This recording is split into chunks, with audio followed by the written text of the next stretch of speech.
प्रकाश के परावर्तन के बारे में कुछ जो बात था उस बात को पढ़े हुए थे। तो देखिए प्रकाश का परावर्तन कैसे होता है। ये मान लीजिए आपका क्या है, कोई दर्पण है,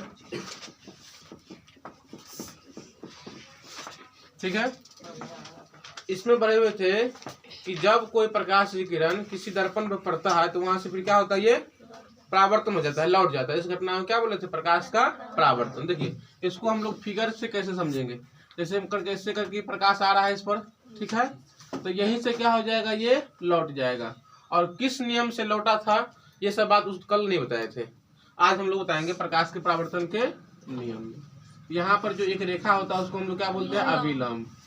क्या बोलते हैं, अभिलंब। और जो किरण आता है, जो किरण पड़ता है उसे क्या बोलते हैं, आपतित किरण, ठीक है। इसका लिख दीजिए आपतित किरण। और जो लौट के जाता है उसको क्या बोलते हैं, परावर्तित किरण। परावर्तित किरण। और आपतन कोण बोले थे, जो आपतित किरण होती है और अभिलंब जो होता है उसके बीच का जो कोण बनता है उसको बोलते हैं आपतन कोण। इसका भी परिभाषा कल क्या किए थे, लिखा दिए थे। आपतन कोण को हम लोग आई से सूचित करते हैं। क्या चीज से, आई से। और एक होता है परावर्तन कोण, अभिलंब और परावर्तित किरण के बीच का जो कोण होता है उसको हम लोग बोलते हैं परावर्तन कोण। इसको सूचित करते हैं आर से, ठीक है। आज हम लोग देखेंगे प्रकाश के परावर्तन के क्या क्या नियम होते हैं। लिखिए नीचे में, देखिए परीक्षा में से ही पूछता है डायरेक्ट कि प्रकाश के परावर्तन के कितने नियम होते हैं। तो ध्यान रखना है, प्रकाश के परावर्तन के 2 नियम होता है। आगे में डैश दीजिए, छोटा सा लिख दीजिए, प्रकाश के परावर्तन के 2 नियम होते हैं। परावर्तन के 2 नियम होते हैं। अब लिखिए उसका फर्स्ट नियम, लिखिए क्या है, पहला नियम एक दीजिए, लिखिए। देखिए पहला नियम पहले समझिए क्या होता है। देखिए ये हो गया आपका आपतन कोण, ये हो गया आपका परावर्तन कोण। तो जितने डिग्री पर आपतन कोण आए, आपतित किरण आएगा उतने ही डिग्री से क्या हो जाएगा, परावर्तित किरण जाएगा। अगर ये इसके साथ 30 डिग्री पर आ रहा है तो जाएगा भी, तो अभिलंब के साथ क्या होगा, 30 डिग्री कोण बना के जाएगा। अगर 80 डिग्री पर आता है अभिलंब के साथ, तो अभिलंब के साथ भी क्या हो जाएगा, 80 डिग्री पर जाएगा, ठीक है। तो लिखिए सबसे पहला उसका नियम क्या है, आपतन कोण और परावर्तन कोण बराबर होता है। ये परीक्षा में पूछता ही है। चलिए उसका दूसरा नियम लिखिए। देखिए इस किरण को हम लोग क्या बोलेंगे, आपतित किरण। इसको क्या बोलेंगे, परावर्तित किरण। इसको क्या बोलेंगे, अभिलंब। ये तीनों आपको एक ही बिंदु पर दिख रहा है ना। तो लिखिए दूसरा नियम, आपतित किरण, आपतित किरण कॉमा आपतित किरण कॉमा परावर्तित किरण, परावर्तित किरण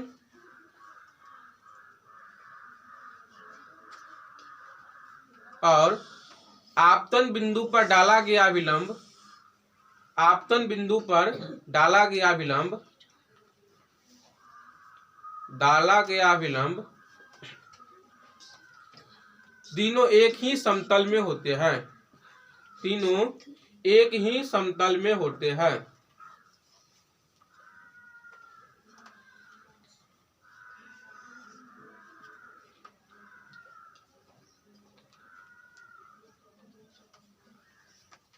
चलिए इसको हम दोबारा फिर बोल देते हैं दोनों नियम को। एक प्रकाश किरण अभिलंब के साथ 30 डिग्री कोण पर किसी समतल दर्पण पर पड़ती है तो वह परावर्तन के बाद कितने कोण से गुजरेगी, क्या बोलेंगे, 30 डिग्री। हम लोग क्या पढ़, देखिए इसमें आपतन कोण जब दिया रहेगा, आपतन कोण कितना होता है, कितना पर आ रहा है ये, 30 डिग्री पर।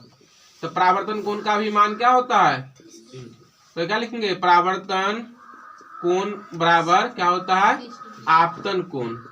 परावर्तन कोण बराबर क्या होता है, आपतन कोण।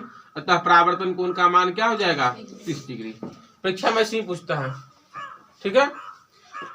अब देखिए क्या होता है उसके बाद, प्रतिबिंब क्या होता है।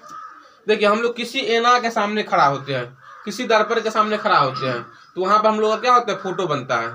उसी फोटो को हम लोग क्या बोलते हैं, प्रतिबिंब बनते हैं। क्या होता है, प्रतिबिंब, प्रतिबिंब। कोई भी वस्तु होता है जब उसको हम लोग दर्पण के सामने लाएंगे तो क्या बनेगा, उसका फोटो बनेगा, बनेगा ही। अगर मान लीजिए हम मार्कर को लाए, यहाँ पर मान लीजिए शीशा है, इस मार्कर का क्या हो जाएगा, इसमें फोटो बन जाएगा। इसको हम लोग साइंस के भाषा में क्या कहते हैं, प्रतिबिंब बना है। ठीक है। हम लोग मान लीजिए अगर मतलब बाल कटाने के, दाढ़ी बनाने के, तो वहां पर क्या होता है, शीशा लगा हुआ रहता है, उसमें हम लोग का क्या होता है, चेहरा बन जाता है। तो हम लोग क्या बोलेंगे, उसको प्रतिबिंब बन रहा है। लिखिए प्रतिबिंब, लिखिए, डैश मारिए, उसका परिभाषा लिखिए।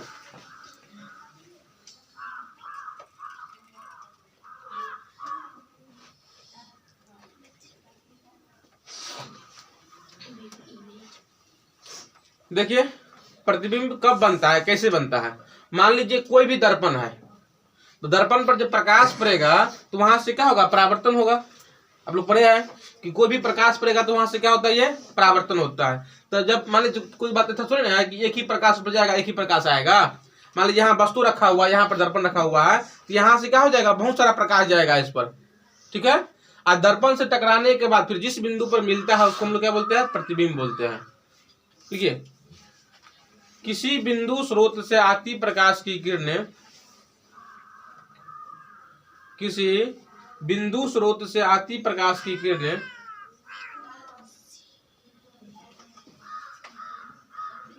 किसी बिंदु स्रोत से आती प्रकाश की किरणें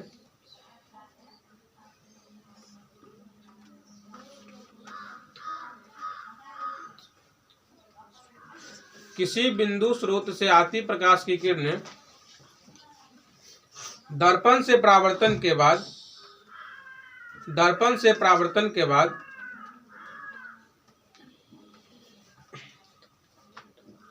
दर्पण से परावर्तन के बाद जिस बिंदु पर मिलती है या मिलती हुई प्रतीत होती है, जिस बिंदु पर मिलती है या मिलती हुई प्रतीत होती है,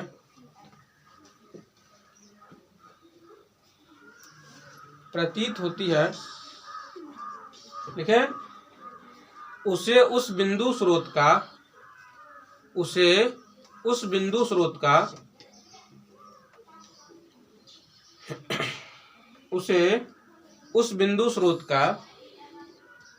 प्रतिबिंब कहते हैं। उसे उस बिंदु स्रोत का प्रतिबिंब कहते हैं।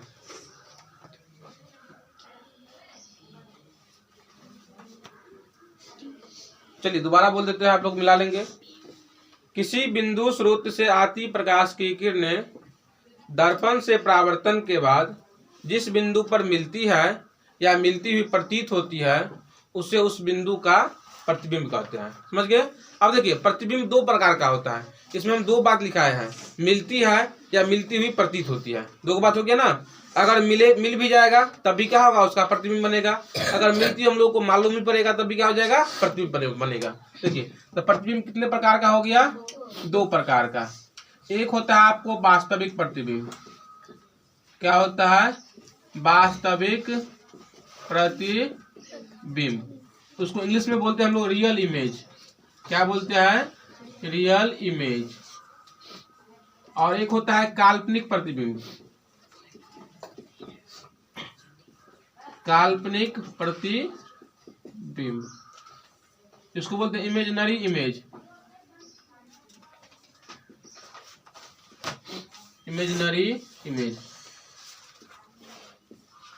आप लोग को परीक्षा में डायरेक्ट पूछा जाएगा, प्रतिबिंब कितने प्रकार के होते हैं। ठीक है, ध्यान रहेगा ना। कितने प्रकार का होता है, दो प्रकार का। जल्दी में आप लोग लिखिए, प्रतिबिंब दो प्रकार के होते हैं। प्रतिबिंब दो प्रकार के होते हैं। प्रतिबिंब दो प्रकार के होते हैं। लिख लिए। चलिए पहला लिखिए वास्तविक प्रतिबिंब, पोस्ट में कर दीजिए रियल इमेज। हो गया, लिखे वास्तविक प्रतिबिंब, पोस्ट में क्या लिखना है, रियल इमेज। अब देखिए इसका परिभाषा पहले लिखा देते हैं।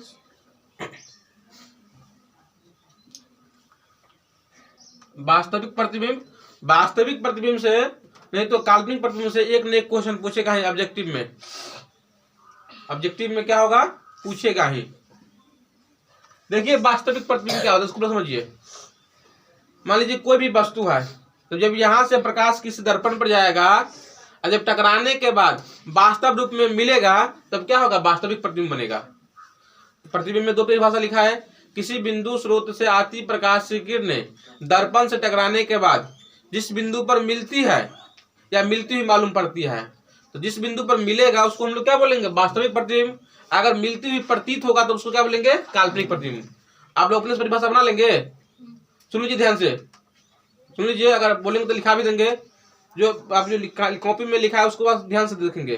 किसी बिंदु स्रोत से आती प्रकाश की किरणें दर्पण से टकराने के बाद जिस बिंदु पर मिलती है उससे उस बिंदु का वास्तविक प्रतिबिंब कहते हैं। हो जाएगा। चलिए एक बार और देख लीजिए।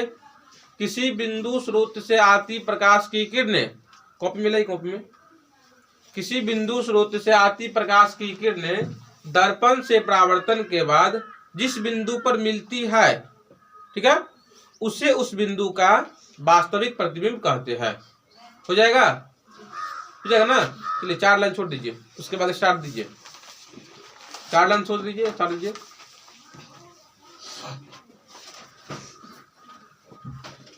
देखिए वास्तविक प्रतिबिंब वस्तु के सापेक्ष, वास्तविक प्रतिबिंब वस्तु के सापेक्ष उल्टा होता है। वास्तविक प्रतिबिंब वस्तु के सापेक्ष उल्टा होता है।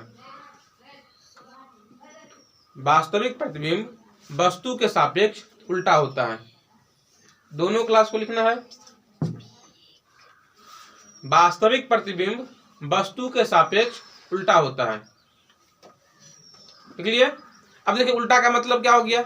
मान लीजिए यहाँ पर क्या है, कोई दर्पण है। दर्पण के बारे में हम सारा कुछ पढ़ाएंगे। उल्टा क्या होता है, सीधा क्या होता है, बड़ा क्या होता है, छोटा क्या होता है, सब पढ़ाएंगे। मान लीजिए यहाँ पर क्या किए, हम ऐसे करके मार्कर को रख दिए। ऐसे करके मान लीजिए मार्कर रखेंगे, ये मार्कर रख दिए। इसका जो प्रतिबिंब बनेगा ये उल्टा बनेगा। ये ऐसे खड़ा है ना, तो ये क्या होगा, उसका प्रतिबिंब क्या होगा, नीचे की तरफ बन जाएगा। इसका प्रतिबिंब आपको बन जाएगा, कभी यहाँ भी बन सकता है। इसका प्रतिबिंब क्या है, कभी निश्चित नहीं है कहाँ बनेगा, नहीं बनेगा। इस वस्तु को जहां जहां रखेगा उसका प्रतिबिंब उस जगह पर बनता जाएगा। वो सारा बात उसमें आप लोगों को लिखाएंगे, आगे में है, ठीक है। ये प्रतिबिंब आपको क्या है, सीधा रखा हुआ है वस्तु, यहाँ उसका प्रतिबिंब क्या हो गया, उल्टा बन गया। ध्यान रखना, परीक्षा में पूछता है कि वास्तविक प्रतिबिंब वस्तु के क्या होते हैं। ऑप्शन 1 में रहेगा सीधा, 2 में रहेगा जैसा का वैसा, 3 में रहेगा उल्टा, 4 में रहेगा इनमें से कोई नहीं, ठीक है। तो क्या मारना है इसमें, उल्टा। अब एक स्टार और दीजिए।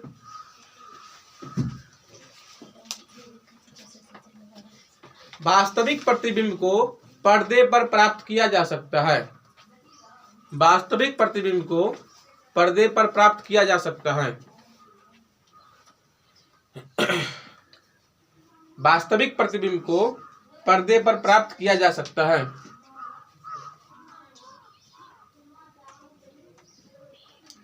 वास्तविक प्रतिबिंब को पर्दे पर प्राप्त किया जा सकता है।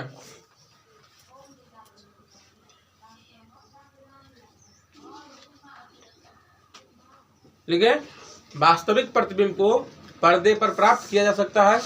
अब 2 नंबर में लिखिए काल्पनिक प्रतिबिंब। पोस्ट में कर देंगे इमेजिनरी इमेज, या इसका शायद वर्चुअल इमेज भी होता है। हाँ, क्या लिखना है इसका, वर्चुअल इमेज। ऐसा करिए, यहाँ पर इमेजिनरी को काट दीजिए और क्या लिख दीजिए, वर्चुअल। Virtual image. काल्पनिक प्रतिबिंब को क्या कहते हैं, वर्चुअल इमेज।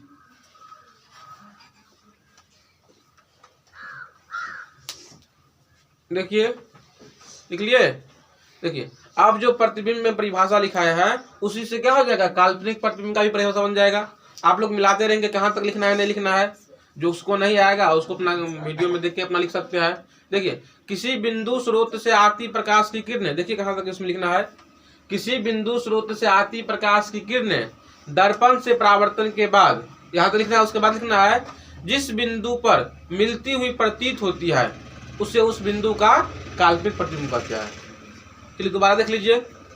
किसी बिंदु स्रोत से आती प्रकाश की किरणें दर्पण से परावर्तन के बाद जिस बिंदु पर मिलती हुई प्रतीत होती है उसे उस बिंदु का काल्पनिक प्रतिबिंब कहते हैं। हो जाएगा आप लोगों का लिखा हुआ। चलिए अब फिर 4 लाइन छोड़ के फिर स्टार्ट दीजिए। काल्पनिक प्रतिबिंब वस्तु के सापेक्ष सीधा होता है। काल्पनिक प्रतिबिंब वस्तु के सापेक्ष सीधा होता है। काल्पनिक प्रतिबिंब वस्तु के सापेक्ष सीधा होता है।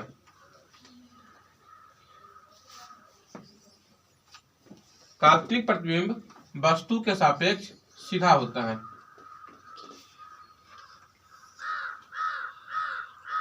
काल्पनिक प्रतिबिंब वस्तु के सापेक्ष सीधा होता है। लिख लिए। अब अगला स्टार्ट दीजिए। अब देखिए हमेशा क्या होता है, काल्पनिक प्रतिबिंब जो होता है वह वास्तविक से उल्टा होता है। तो इसमें इसको क्या किया रहा था, पर्दे पर प्राप्त कर रहा था, इसको पर्दे पर प्राप्त नहीं कर सकते हैं। तो लिखिए काल्पनिक प्रतिबिंब को पर्दे पर प्राप्त नहीं किया जा सकता है।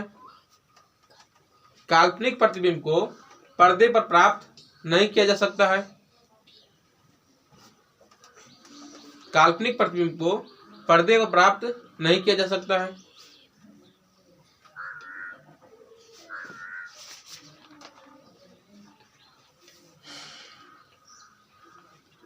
काल्पनिक प्रतिबिंब को पर्दे पर प्राप्त नहीं किया जा सकता है।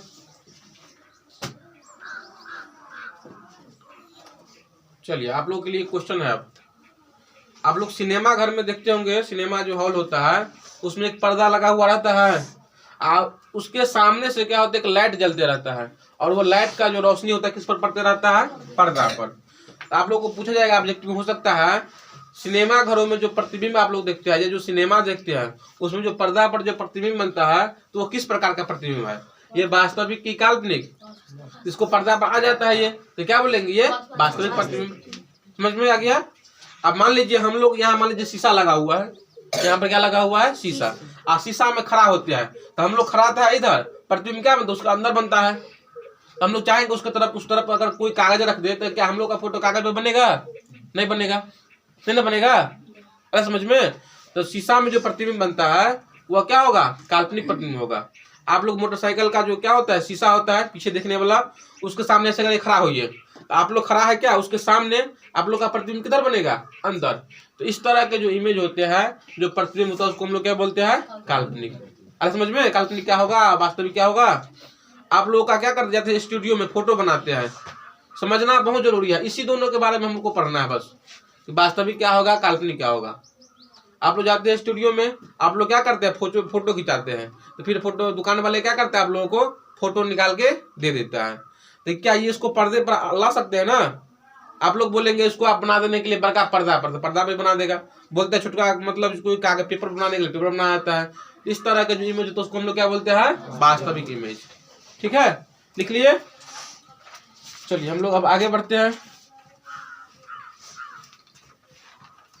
अब लिखिए दर्पण। क्या लिखना है, दर्पण। इसको अंग्रेजी में बोलते हैं मिरर।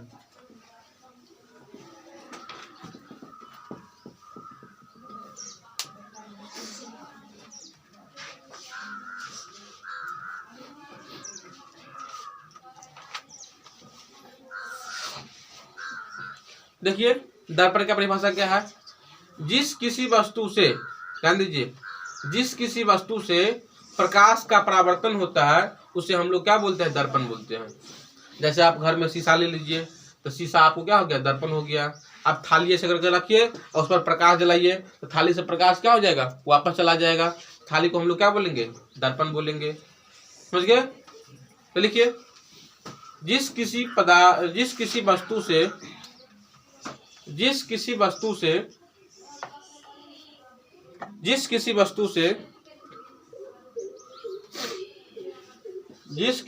से प्रकाश का परावर्तन होता है, जिस किसी वस्तु से प्रकाश का परावर्तन होता है, जिस किसी वस्तु से प्रकाश का परावर्तन होता है, जिस किसी वस्तु से प्रकाश का परावर्तन होता है उसे दर्पण कहते हैं। उसे दर्पण कहते हैं।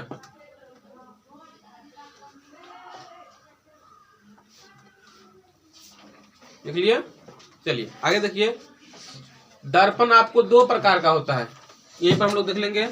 दर्पण कितने प्रकार का होता है? दो प्रकार का। एक होता है समतल दर्पण। समतल दर्पण, इसको अंग्रेजी में बोलते हैं प्लेन मिरर। क्या बोलते हैं? Plane mirror. और एक होता है गोलीय दर्पण। गोलीय दर्पण अंग्रेजी में बोलते हैं स्फेरिकल। Spherical mirror. अब देखिए दोनों का परिभाषा लिखेंगे। समतल दर्पण क्या होता है, गोलीय दर्पण क्या होता है, समझिए प्लीज। हाँ समझिए। दर्पण कितने प्रकार का? दो प्रकार का। एक होता है समतल दर्पण और दूसरा होता है गोलीय दर्पण। अब ध्यान दीजिए, गोलीय दर्पण भी दो प्रकार का होता है। गोलीय दर्पण कितने प्रकार का होता है? दो प्रकार का। एक हो गया आपको अवतल दर्पण। क्या होता है? एक अवतल दर्पण और एक होता है आपको उत्तल दर्पण। पहला क्या होता है? अवतल दर्पण और दूसरा क्या होता है? उत्तल दर्पण। उत्तल दर्पण को हम लोग बोलते हैं कन्वेक्स मिरर। उत्तल दर्पण को क्या बोलते हैं? Convex mirror.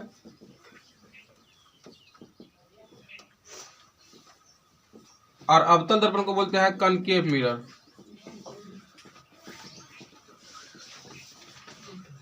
अब देखिए, समतल दर्पण मतलब क्या होता है? जो सीधा रहता है, जिसका परावर्तक सतह क्या होता है? सीधा रहता है। और गोलीय दर्पण मतलब क्या होता है? जिसका परावर्तक सतह क्या हो? गोल हो, या किसी न किसी गोलीय का यह भाग होता है। तो लिखिए, इतना आप लोगों को लिखना है। फिर सबका हम लोग क्या करेंगे? परिभाषा करेंगे, परिभाषा लिखेंगे।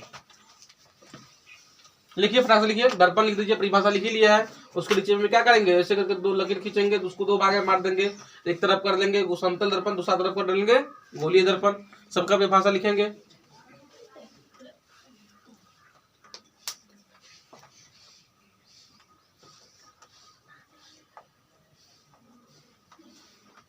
लिखिए लिखिए, फटाफट लिखिए। सबका परिभाषा लिखना है।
ये क्लास 8 और क्लास 10 दोनों के लिए जरूरी है। सेम सिलेबस है, बस थोड़ा अंतर है क्लास 10 में और क्लास 8 में।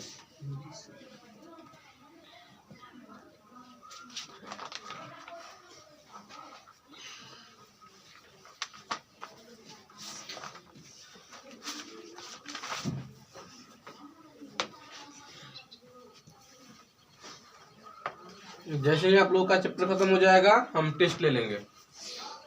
क्लास 8 का भी टेस्ट होगा, क्या कि दोनों का क्या है, सेम अंतर है, मतलब सॉरी दोनों में क्या है, सेम बात है, थोड़ा अंतर है। अगर एक्स्ट्रा क्वेश्चन आके 10वां वाला के लिए तो हम 8वां वाला बोलेंगे नहीं बनाने के लिए, उसके लिए क्वेश्चन क्या हो जाएगा, कम हो जाएगा। टेस्ट लेंगे, चैप्टर खत्म होगा, टेस्ट होगा, सब्जेक्टिव का होगा, ऑब्जेक्टिव दोनों तरह का टेस्ट होगा। अगर आप लोग मेहनत करते जाएंगे तो 400 प्लस नंबर रहेगा।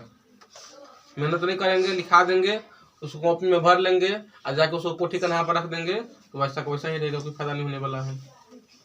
बिना मेहनत के क्या होता है, कुछ नहीं मिलता है। देखो खाना भी खाते हैं तो उसमें भी हम लोग का हाथ से क्या करना पड़ता है, मेहनत करना पड़ता है। कोचिंग पढ़ने भी आते हैं तो उसमें भी क्या करना पड़ता है, मेहनत करना पड़ता है। आप लोग क्रिकेट खेलते हैं जिसमें बहुत आनंद आता है तो उसमें भी क्या होता है, मेहनत करना पड़ता है, हाँ बहुत दौड़ना पड़ता है, सही बात है।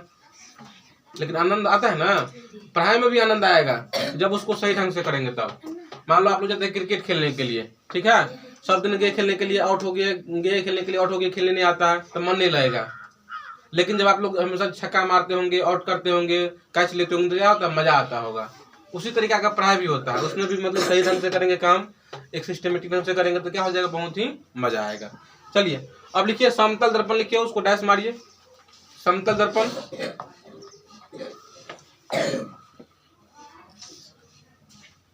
समतल दर्पण जिस दर्पण का परावर्तक सतह, जिस दर्पण का परावर्तक सतह, जिस दर्पण का परावर्तक सतह, जिस दर्पण का परावर्तक सतह समतल हो, जिस दर्पण का परावर्तक सतह समतल हो उसे समतल दर्पण कहते हैं, उसे समतल दर्पण कहते हैं। जिस दर्पण का परावर्तक सतह समतल हो उसे समतल दर्पण कहते हैं। अब देखिए समतल दर्पण का आपको एग्जाम्पल क्या हो गया, आप लोग घर में जो शीशा में जो अपना चेहरा देखते हैं तो क्या रहता है, पूरा प्लेन रहता है ना, तो उसको हम लोग क्या बोलेंगे, समतल दर्पण। मान लीजिए कहीं कोई मॉल में जाते हैं, ठीक है, कोई मॉल में क्या है, पूरा शीशा लगा हुआ है, उसमें आपको क्या हो रहा है, चेहरा बन रहा है, उस दर्पण को हम लोग क्या बोलेंगे, समतल दर्पण। परावर्तक सतह मतलब क्या, जहां से प्रकाश क्या हो, परावर्तन हो, उसको हम लोग क्या बोलेंगे, परावर्तक सतह। और जिसका परावर्तक सतह क्या होगा, सीधा होगा, उसको हम लोग क्या बोलेंगे, समतल दर्पण। अब लिखिए गोलीय दर्पण, गोलीय दर्पण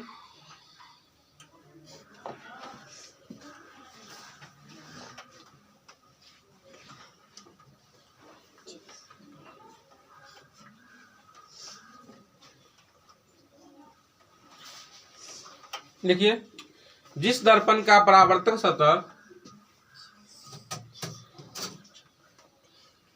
जिस दर्पण का परावर्तक सतह, जिस दर्पण का परावर्तक सतह किसी खोखले गोले का भाग होता है, किसी खोखले गोले का भाग होता है,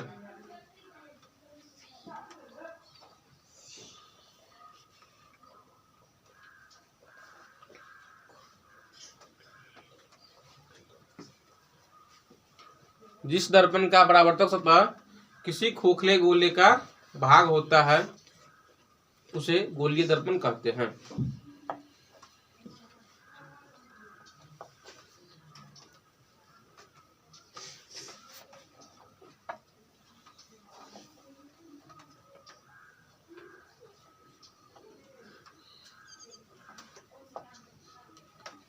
हो गया।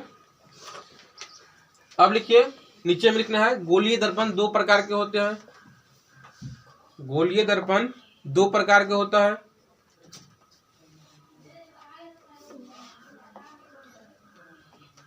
गोलीय दर्पण दो प्रकार के होते हैं।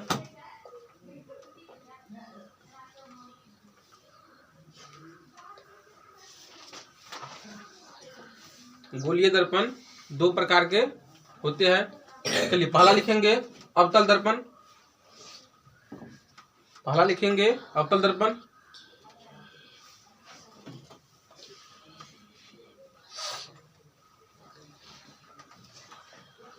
दूसरा भी नहीं लिखना, उसका पहले परिभाषा लिख लेंगे अवतल दर्पण का, उसके बाद फिर क्या करेंगे, दूसरा लिखना है। देखिए अब गोली दर्पण होता क्या है, गोलीय का मतलब क्या होता है, गोला ना, गोलीय का मतलब क्या होता है, गोला। देखिए मान लीजिए मेरे पास क्या है, ऐसे करके कोई गोला है, गोल आकृति है, ठीक है, क्या है, गोल आकृति। तो क्या बोले, जिसका परावर्तक शब्द क्या होगा, किसी गोले का भाग होगा। गोले का भाग मतलब ये आपका गोला है, इसको क्या किया, ऐसे करके हम बीच से क्या किया, ऐसे करके काट दिए, ऐसे करके इसको बीच में क्या किया, ऐसे करके हम इसको हटा दिए। देखिए इसमें देखिए ध्यान रखिए, गोलीय दर्पण बनाने के लिए हमेशा दर्पण के दाएं भाग को रंगा जाता है। इसको मान लीजिए क्या किया, हम पेंट कर दिए। आप लोग के घर में जब शीशा देखते होंगे मुंह देखने वाला, तो एक तरफ क्या होता है, रंगा हुआ रहता है, रंगा हुआ रहता है ना, और एक तरफ क्या रहता है, वैसा का वैसा रहते हैं। जिस तरफ रंगा नहीं है उसका हम जस्ट उल्टा खड़ा होते हैं। मान लीजिए मेरे पास क्या है, ये दर्पण है, इधर रंगा हुआ है, शीशा में रंगा हुआ है, इधर खड़ा होते हैं कि सामने खड़ा होते हैं, सामने में। ऐसे ही इधर क्या होगा, रंगा हुआ रहेगा, इसमें इधर रंगा हुआ रहेगा, और इसमें क्या होगा, इधर रंगा हुआ होगा। ध्यान दीजिए, जिसमें वस्तु को खड़ा कहाँ करना है, इधर खड़ा करना है कि इसके सामने खड़ा करना है, वेरी गुड। इसमें वस्तु कहाँ होगा, यहाँ आपको क्या हो जाएगा, कोई ना कोई ये आपको वस्तु यहाँ रखेंगे, तब क्या होगा, यहाँ से प्रकाश इस पर जाएगा, यहाँ से प्रकाश इस पर जाएगा ना। हमेशा वस्तु को रखा जाता है बाएं तरफ, ध्यान रखना है, और रंगा किधर जाता है, उसके बाएं तरफ, बाएं तरफ बोलते हैं, उसके दाएं तरफ, ध्यान देना है। परीक्षा में आप लोगों को बहुत क्वेश्चन आएगा, आप गोली दर्पण बनाइए, इस पे वस्तु को यहाँ पर रखिए, उसका प्रतिबिंब बना के दिखाइए।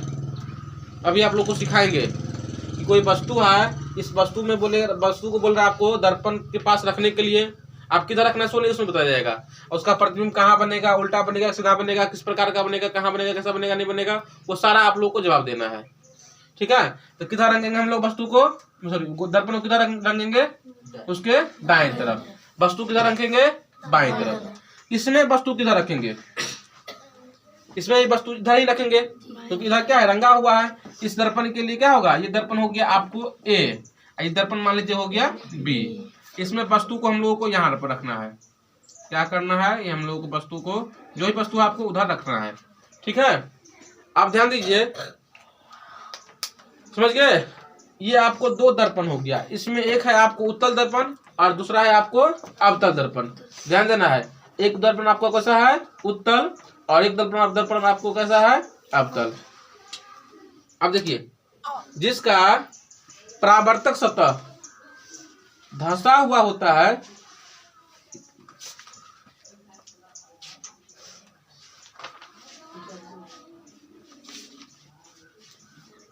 चलिए देखिए, इसका परावर्तक सतह क्या है, उठा हुआ है ना, इसका परावर्तक सतह क्या है, धंसा हुआ है ना, तो उसका परिभाषा कैसे बनेगा, जिस गोलीय दर्पण का परावर्तक सतह उठा हुआ हो उसे उत्तल दर्पण कहते हैं। उसे क्या होता है, उठा, और उसे क्या होता है, उत्तल। ध्यान रहेगा, क्या ध्यान रहेगा बताइए, आप लोग बोलिए क्या होगा, बोलिए बोलिए बोलिए। जिस गोलीय दर्पण का परावर्तक सतह उठा हुआ हो उसे उत्तल दर्पण कहते हैं। तो पहले आप लोग लिखे अवतल दर्पण ना, तो लिखिए उसका परिभाषा। जिस गोलीय दर्पण का परावर्तक सतह,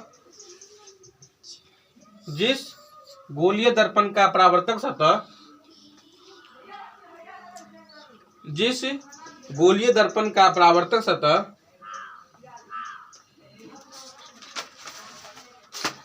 जिस गोलीय दर्पण का परावर्तक सतह, जिस गोलीय दर्पण का परावर्तक सतह धंसा हुआ हो, धंसा हुआ हो, धंसा हुआ हो, धंसा हुआ हो,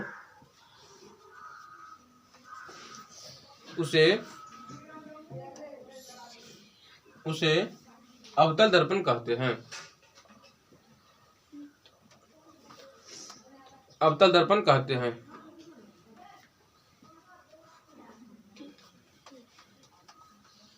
हो गया।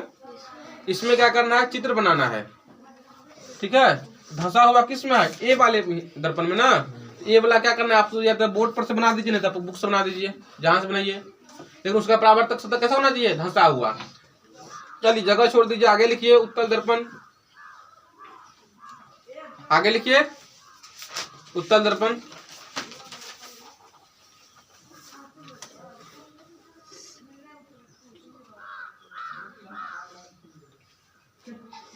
लिखिए जिस गोलीय दर्पण का परावर्तक सतह, जिस गोलीय दर्पण का परावर्तक सतह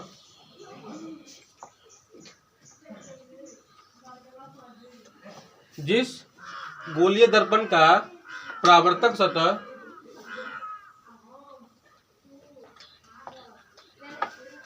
जिस गोलीय दर्पण का परावर्तक सतह क्या लिखेंगे, उठा हुआ हो, क्या लिखना है, उठा हुआ हो। तो लिखिए जिस गोलीय दर्पण का परावर्तक सतह उठा हुआ हो, उठा हुआ हो उसे उत्तल दर्पण कहते हैं।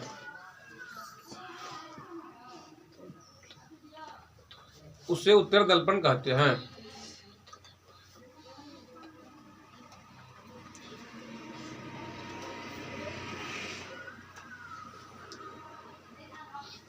लिख लिए। चलिए इसका चित्र बनाना है, घर पर बना देंगे आप लोग, नहीं कोई दिक्कत है। अब हम लोग सभी दर्पण के बारे में पढ़ लिए, इसके अलावा हम लोग के पास कोई दर्पण ही नहीं होता है पढ़ने के लिए। अब क्या करेंगे, सभी दर्पण के बारे में विस्तार से पढ़ना पड़ेगा। अब समतल दर्पण क्या होता है, उसमें किस प्रकार का प्रतिबिंब बनता है, उसके बाद आपको पढ़ना है अवतल दर्पण के बारे में, फिर पढ़ना उत्तल दर्पण के बारे में। तो आज अब लिखेंगे समतल दर्पण, ऊपर में दीजिए समतल दर्पण। समतल दर्पण के उसके बारे में क्या करना है, विस्तार से पढ़ना है। समतल दर्पण लिखेंगे, समतल दर्पण। अब समतल दर्पण के बारे में पढ़ना है, प्रतिबिंब किस प्रकार का बनेगा, कैसा होगा, नहीं होगा, क्या क्या उसका विशेषता होता है। फिर पढ़ेंगे अवतल दर्पण के बारे में, फिर पढ़ना है हम लोगों को उत्तल दर्पण के बारे में। लिख लिए। देखिए साधारणतः हम लोग जो उपयोग करते हैं, जैसे घर का आईना हो गया, हम लोग जो बाल बनाने जाते हैं तो वहां से पर क्या होता है, समतल दर्पण ही लगा हुआ रहता है। लेकिन आपको जो मोटरसाइकिल होता है, कार होता है, उसको साइड में देखने के लिए, या कोई कोई डॉक्टर सब जो होता है, डॉक्टर नहीं, उसमें सब में क्या होता है, गोलीय दर्पण लगा हुआ रहता है, सब बताएंगे। तो लिखिए समतल दर्पण लिखे, नीचे में लिखिए समतल दर्पण द्वारा बने प्रतिबिंब की विशेषताएं। परीक्षा में पूछता है समतल दर्पण द्वारा बने प्रतिबिंब की विशेषताएं। हेडिंग देना है समतल दर्पण द्वारा बने प्रतिबिंब की विशेषताएं।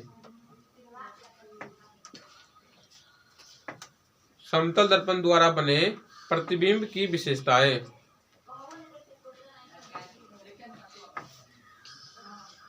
समतल दर्पण द्वारा बने प्रतिबिंब की विशेषताएं। लिख लिए। अब देखिए उसका लिखिए, नीचे में लिखना है समतल दर्पण द्वारा बने प्रतिबिंब की विशेषताएं निम्नलिखित है। समतल दर्पण द्वारा बने प्रतिबिंब की विशेषताएं निम्नलिखित है।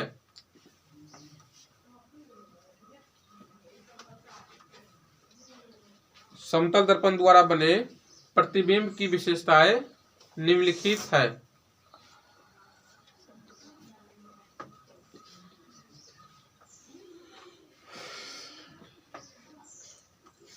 समतल दर्पण द्वारा बने प्रतिबिंब की विशेषताएं निम्नलिखित है।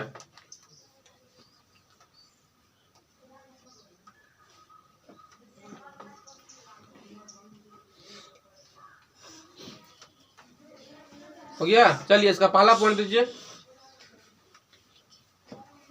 तो मान लीजिए ये बोर्ड क्या है, आपको दर्पण है, अब बोर्ड के सामने क्या है, हम लोग खड़ा है, तो हम लोग का प्रतिबिंब क्या बनेगा, दर्पण के पीछे ना। तो लिखिए पहला पॉइंट, प्रतिबिंब दर्पण के पीछे बनता है। प्रतिबिंब दर्पण के पीछे बनता है।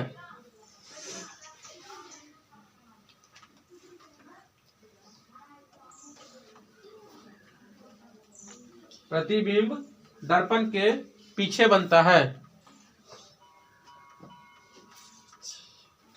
पहला नियम हो गया। देखिए समझ समझ के लिखिए। अब देखिएगा, मान लीजिए जिसके सामने कोई 5 मीटर का आदमी खड़ा है, तो उसका प्रतिबिंब 10 मीटर नहीं ना बनता है।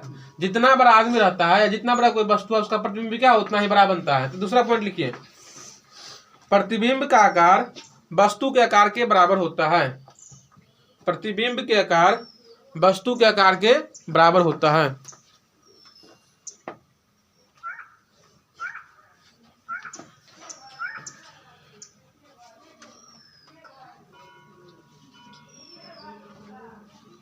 प्रतिबिंब का आकार वस्तु के आकार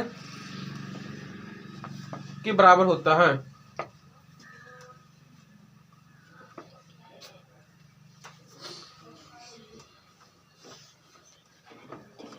लिखिए तीसरा पॉइंट, प्रतिबिंब हमेशा काल्पनिक बनता है।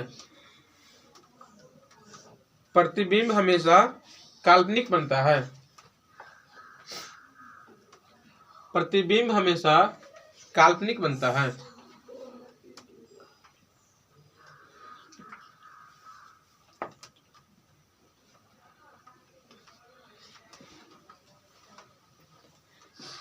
काल्पनिक समझ गए, इसको हम लोग पर्दा पर नहीं ला सकते हैं।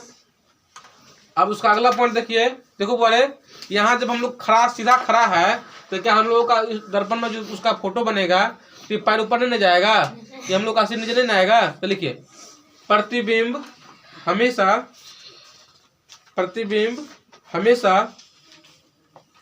वस्तु के सीधा बनता है।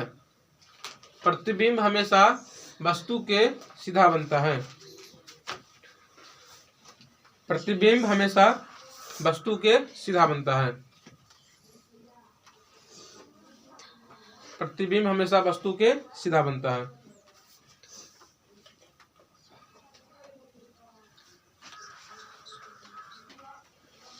चलिए अगला पॉइंट लिखिए। देखिए मान लीजिए यहाँ दर्पण है, अगर दर्पण से 5 मीटर की दूरी पर हम है ना खड़ा, तो प्रतिबिंब भी क्या होगा 5 मीटर दूरी पर बनेगा। थोड़ा पास आते हैं तो प्रतिबिंब भी क्या होता है पास आता है, थोड़ा और पास आता है तो प्रतिबिंब भी क्या होता है और पास आता है, और जब उसमें सट जाता है प्रतिबिंब भी क्या होता है इसमें सट जाता है। ठीक है, तो लिखिए प्रतिबिंब दर्पण से उतना ही पीछे बनता है। प्रतिबिंब दर्पण से उतना ही पीछे बनता है।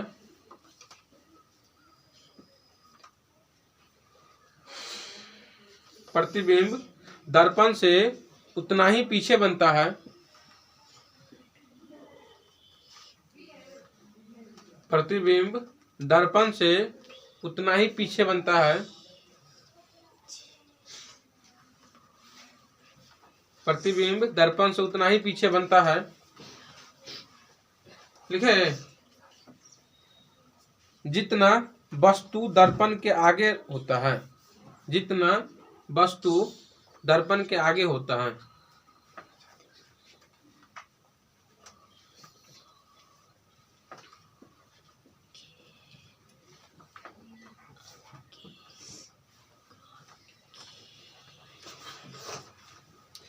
प्रतिबिंब दर्पण से उतना ही पीछे बनता है जितना वस्तु दर्पण के आगे होता है। चलिए एक बहुत ही वीवीआई पॉइंट है, इसी में लिखाएंगे अभी। अब देखते होंगे अगर दर्पण के सामने हम लोग खड़ा है तो हम लोग का दायां हाथ किधर बनेगा बाएं तरफ, और बाएं हाथ किधर बनेगा दाएं तरफ। आप लोग इस प्रयोग को जो है घर पे एक बार करेंगे, अपने सामने क्या करेंगे सीधा रख लेंगे और क्या करेंगे दायां अपना कान को छुएंगे या बाएं कान को छुएंगे। जब आप लोग बाएं कान को छुएंगे इसमें दिखेगा आपको क्या होगा, दाएं तरफ का जो कान है वो वाला क्या होगा आपको छुआता है। तो इसको हम लोग बोलते हैं पार्श्व परिवर्तन। क्या बोलते हैं पार्श्व परिवर्तन। तो लिखिए प्रतिबिंब लिखिए अगली इसका ही पॉइंट है अगला। प्रतिबिंब पार्श्व रूप से उल्टा बनता है।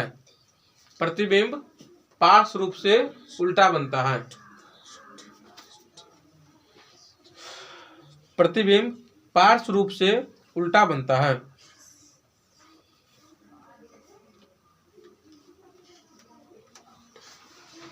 चलिए अब आप लोग लिख लीजिए पार्श्व प्रतिबिंब का क्या परिभाषा होता है। उसे पूछता नहीं है लेकिन फिर भी लिख लीजिए, एक बात आ जाए तो उसको लिख लीजिए। पार्श्व परिवर्तन यहीं पर लिख देते हैं। पार्श्व परिवर्तन क्या होता है।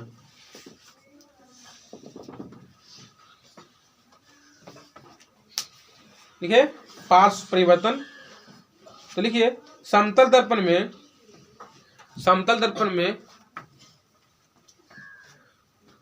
दर्पण में किसी वस्तु के किसी वस्तु के दाहिने भाग का प्रतिबिंब, किसी वस्तु के दाहिने भाग का प्रतिबिंब बाएं तरफ बाएं तरफ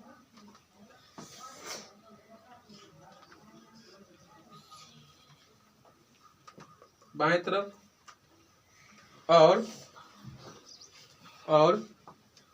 बाएं भाग का प्रतिबिंब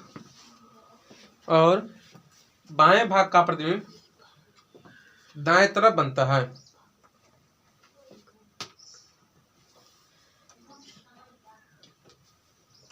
दाएं तरफ बनता है, जिसे पार्श्व परिवर्तन कहते हैं। जिसे पार्श्व परिवर्तन कहते हैं।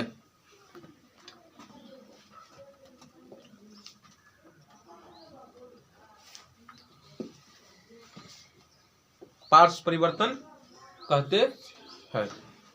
दोबारा बोलते, समतल दर्पण में किसी वस्तु का दाएं भाग का प्रतिबिंब बाएं तरफ और बाएं भाग का प्रतिबिंब दाएं तरफ बनता है, जिसे पार्श्व परिवर्तन कहते हैं। चलिए आज भर के लिए इतना ही रहने दीजिए। हम लोग का समतल दर्पण क्या हो गया, खत्म हो गया।